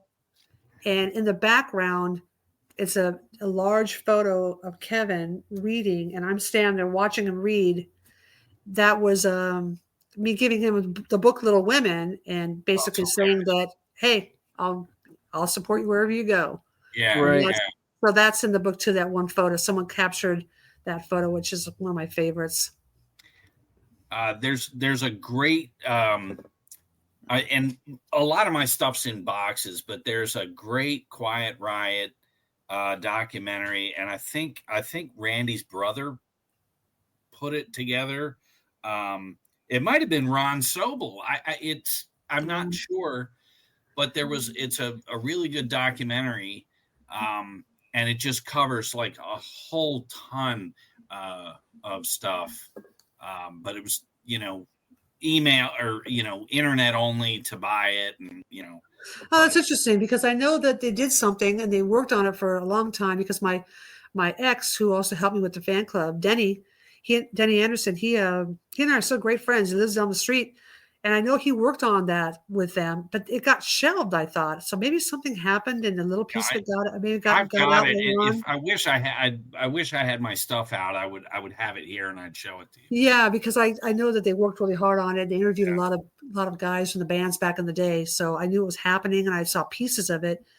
And I think it may have come out. Someone may have bought it. I'm not sure if the Rhoads family put a Oh, they may have. and that's when it kind of died. But they put a book out where the beautiful picture of Randy. It's a book like this big and tall, and it's got like a purple, and Randy's got a guitar. It's just a beautiful cover. I have a copy of that book. It was given to me from my ex. So, but My cat is trying to attack me here. So if you hear any cats thumping off the couch here, that's what's I going on. love it. I have my kitties. I have three of. I actually two. I have three cats. Two of them are named Rudy and Frankie. Oh, there you that's go. cool. Yeah. Mhm. Mine's yes, named so Ace, actually, after Ace Frehley. So Oh, there you go. See, yeah. actually, I did have a cat named Gretchen. She passed away last year, but Gretchen goes to Nebraska by King's X, my favorite King's there X you go. album. Yeah, They rock. That's Yeah. another great band. freaking love them. Yeah. But that's Kevin DuBrow and Bro, Quiet bro. Riot, kids. Bro, Oh, go ahead. DuBrow. Kevin DuBrow, not DuBrow. See, Yeah. that's years of mispronunciation Yeah. all the way back. Like, yes, Yeah. yes, Kevin all the way DuBrow. Yeah, actually, I think, like I said, one of his family members, she's trying to put together like a legacy page and everything, and wants to sell the book for me on there. But she says, I'd love to have your help with putting it together because, like I said, she knows and everything. But Yeah. it's kind of fun when things kind of come around. Kevin's mom is up there in age, but she's a Yeah. real sweetheart. She sent me this really lovely candle thanking me for doing this book. And That's as you so- know, she's in the back. I did a phone interview with her, and that was the ending. And she gave us a picture of her and Kevin when he was a teenager. And Mark went to her house and took a picture of her when we were doing the book. So it was Yeah, a lot that's of in the fun. And then Rudy, of course, did the forward, and so Rudy was really cool about doing that. And I remember sending him the book near Christmas time, and he sent me a message. He said, I just can't believe how beautiful it is. I think everyone thought it was going to be this kind of mamby-pamby paperback, but it's a nice, solid book. He teamed up with a professional photographer and got It's it done just- right. Yeah. There's a pattern though. Like early on, she goes to see a band, suddenly becomes their fan club president. She's going to do a little email book, and here, these are moments that keep, showing up. I'm sure there's other examples where you set out to do, and became even better. So we talked about, and this probably might be a good way to wrap it up, but we talked about what it was like when you heard about Randy passing, and obviously the thread through this whole book is you had this really sweet friendship with Kevin DuBrow. What was going on when you first heard about him passing? He was living in Las Vegas, right? Yes. And actually, before he had died, I think it was a couple years, I heard he was playing at a casino. The band was playing at a casino. And so I had my own business back then. It was a resume business. And so I said to my assistant, who I had working in the kitchen while I worked in the office, I said, let's wrap it up. Let's go to the casino and go to see the band, and let's surprise Kevin. Because they did play out here periodically, but Kevin and I kind of grew apart, I didn't even have his freaking phone number at some point. I mean, we just kind of grew apart, even though, Right. You think fondly, but you always think there's tomorrow. Right. Well, I'll get a hold of him. Yeah. And that's always the biggest mistake, man. That's a good takeaway. So we drove down to this casino and we stood in the back, and it was really fun to hear him sing and play some songs. And it brought me right back, like those, I get that right back to the front. I stayed in the back. I didn't make myself known. What I wanted to do is when they did the meet and greet, the plan was to get in line, kind of stay in the shadows. And then when I get up, I would surprise. And like I said, he knows I put this in the book. And then just as I got a few people up, the lights went out for the next band. I think it was Cinderella or something. And literally the security was there and they just whisked them away. Oh, man. And I was just like, and we even waited out in the back to see if we could see him come out and tour bus. It just never happened. And we left. Oh, wow. I said, we tried. And then 2 years later, he dies. And I know that would have been huge. He would have flipped out to see you. It would have been, it would have been really cool. Well, I did do that one time before, years prior to that. He played at a place and I got in line. He goes, "Oh my God, you still look way younger than you look young like you used to." He says, "I'm looking old now." And I'm like, "Well, because you're on the road." But I wanted to do it again. I wanted to do it, but years and years later, but it didn't happen. And then again, you thought, it would have been so much fun. And I still think about that moment. It's like the tasting that, almost. I almost got to see him one more time. Yeah. And then on that, then I had a friend call and they said, call me back. And which is odd because I was just in Hawaii a couple weeks ago. And that friend who called to tell me that Kevin died had just passed away from dementia. Oh, wow. So I was in shock over that. I went walking on the beach and I'm like, I can't believe he's gone because he was freaking young. But I found out to the grapevine he died of dementia, but neither here nor there. But he called and said, Kevin's dead. And I'm sitting and wiping my eyes in the morning. I'm like, no, what? No. And he's like, Kevin is dead. So of course I look on the news and it's like, lead singer Quiet Riot. And I was just in shock. Did not cry, was just in shock. And it's tough. It was just like all the feelings of like, I'll never be able to call him again. I'll be able to talk to him again. So then it was just like that feeling of like, unbelievable. But I couldn't even sit in that thought for very long before I got a call from Frankie out of the blue. So he, got a hold of me and he was, "You're going to go to the funeral." I'm like, ugh, like, yes, I am. But, I don't want to go. That horrible feeling. Yeah. So I called Denny because, like I said, he helped me with the fan club. And he and I had been divorced, but we're so good friends. And I said, "Do you want to come with me to the funeral?" He said, "Yeah." So we were going to go to the funeral. And the one day of the funeral, it was pouring rain, just pouring. And not the day after, the day of the funeral. Mm-hmm. We had to drive way out, a couple hours away. And we got to the place and went inside. And there's that pine box in the front, and everyone's, we're waiting for it to start. And when I saw that pine box and knew Kevin was in there, I just put my head down and that was it, sobbing. And then he kept grabbing Kleenexes. And I wasn't like, screaming like a movie. I was just sitting there like it wouldn't stop. And I kept thinking, if this is going to stop, this is going to be embarrassment. I can't stop. I just kept there, just like, it just hit me that he was in that. And that just was really hard. So people came up and talked. The program is in the book, of who was speaking. It's kind of small, but if you look at it larger, different people. His brother talked. I didn't know. I don't remember what anybody said. Not a word that what was said. And then they were going to carry him out. And they said, follow us down there. So we drove down in the rain, and people, if they wanted to, can get in line to put a shovel of dirt And I got in line, but my eyes were just completely filled with tears. But I would regret if I didn't be part of this ceremony, and I did it. And I haven't been back there since. It's a bit of a drive, and I just feel like I just don't know if I really want to. Now, when Mark came, he and his girlfriend drove there and took a picture, put down a little metal mask and a little striped scarf, and that's the picture that's in the book. They went and took a picture for the book.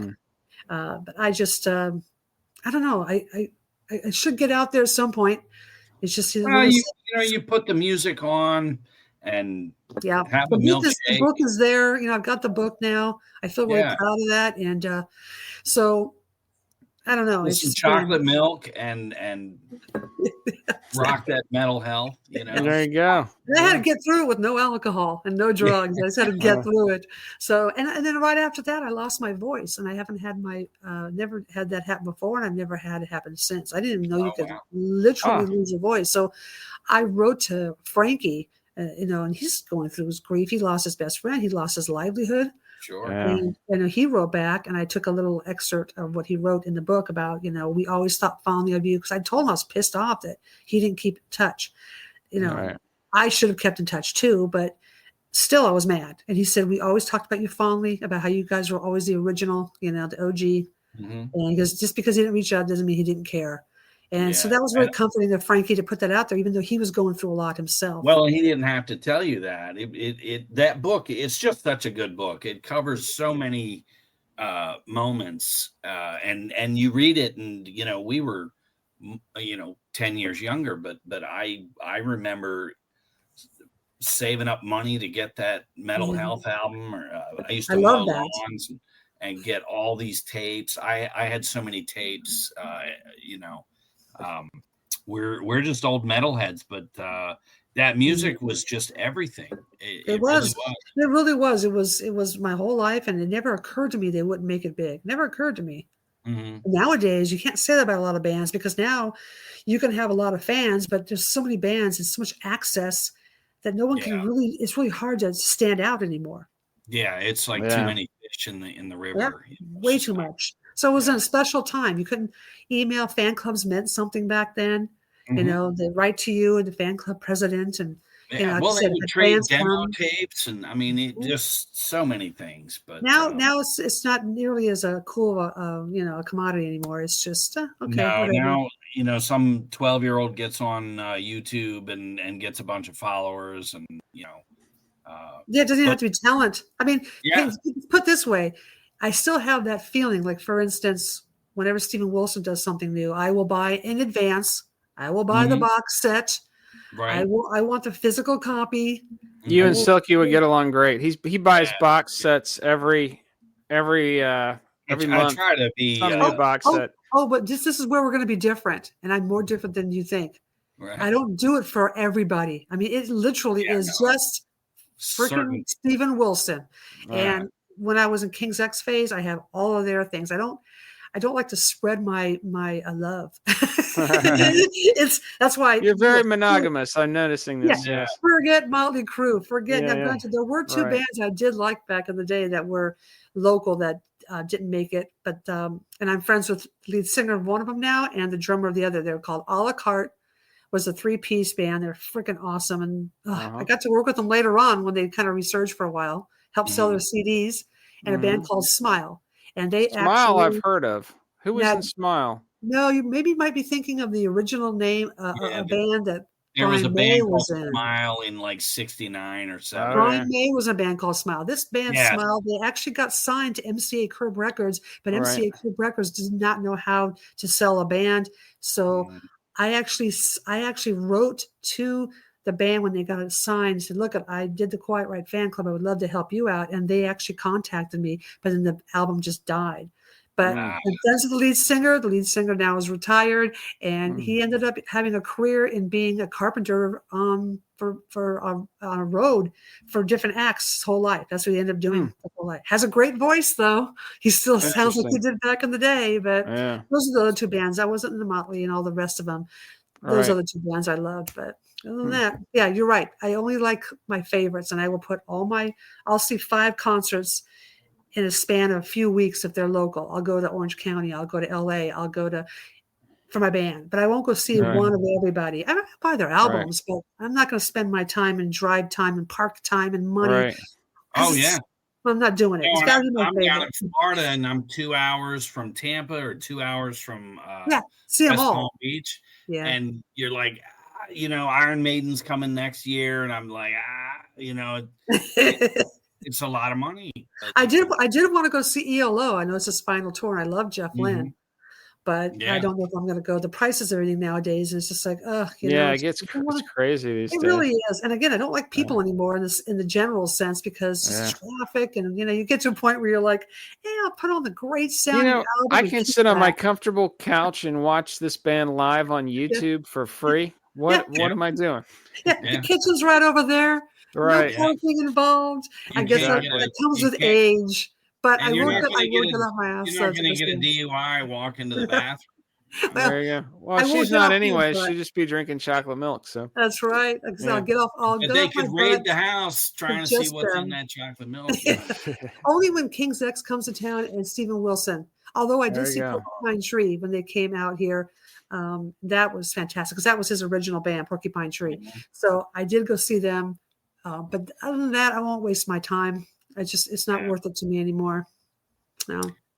And on that note, let's wrap it up. This was great. You guys got to buy this book. So many good stories. Is there a website for the book? There isn't. You could go to The Decade That Rocked. He has it there. He has different packages. I just like to sell it myself because it's a personal thing for me. But we both have the stock of the book. So if you want to see the pictures or whatever, check out The Decade That Rocked. But then buy it by emailing keeponrollin2021@gmail.com. And you can buy it from the store. Then I send you a little PayPal link. I say, signed or not. Plus, I have a couple. I think I'm only going to get 3 more. We had limited guitar picks that I had made with Kevin on the guitar pick, and it says "Keep on Rolling" on the back. But we're almost out of those. But I gave you some extra stuff that I had still at the house. But for me, when I get the order, I send it out the next day, and sometimes it takes a little bit longer because Mark's more of an operation with his book. So I'm more than happy to do it. If you want it faster, go through me. We'll put that email address on the ClickPit too. And what's your accounting site again? Melissa? WhitneyBookkeeping.com. Whitney Bookkeeping. Only with those have legitimate businesses apply. Yes. Don't waste your time if you're a bar band. But I do want to say that I don't. It's not expensive. Usually, I do small businesses, as it says, musicians, artists, small businesses. So it's a flat rate every month. So it's not like it's something that's going to run you into the ground. But you get your books done properly, and then your CPA doesn't yell at you. There you go. Stay out of trouble with the tax man. That's right. That's right. Tax man. Mm-hmm. It was great talking to you guys. Yeah, it's great having you on. Said, hey, let's do this. And I'm like, it's been so long. I did a whole bunch when the book came out, and then I just kind of, I like to fade back. No, I tell you, it was so cool. It was so cool to buy the book directly from you. I just liked the whole experience, being able to email you, and and you were in Hawaii. I was like, I don't want to bother you on you. Yeah, you can bother me wherever you want. It was. I go to Hawaii twice a year. In fact, I'm sure you guys know. Obviously, Lahaina burned down. Yes, and that was one of my favorite places. I mean, I was crying. But the banyan tree burned down. That's what's behind me is a picture of the banyan tree. Oh man. Oh wow. Actually, I have Hawaii photos all over my house once I'm blown up on glass because I'd love Hawaii. So I want to get there one day, but don't put it off, man. I kick myself for starting at 2009. Now I go twice a year. That's cool. Well, Snags, take us out, man. That's lovely to meet you both. We've got for all you cats out there, we're gonna one thing Silky does for every episode, he makes a playlist. So he on Spotify made a playlist with Metal Health, the US Festival performance, and Condition Critical. So check that out on the website. And WhitneyBookkeeping.com for all your bookkeeping needs. Only legit people need apply. And then Keep on Rolling with an N, no G. Keep on Rolling 2021@gmail.com. We'll put both those on the website if you want to buy the book. And thank you very much for taking time out of your evening to talk to us and Thanks for the invitation. share I the story. appreciate it. We love this kind of stuff. It's what we You guys are live fun to for. talk to. It was a lot of fun. Thank you. We appreciate it. All right, everybody. We'll see you later. And we'll see you next episode.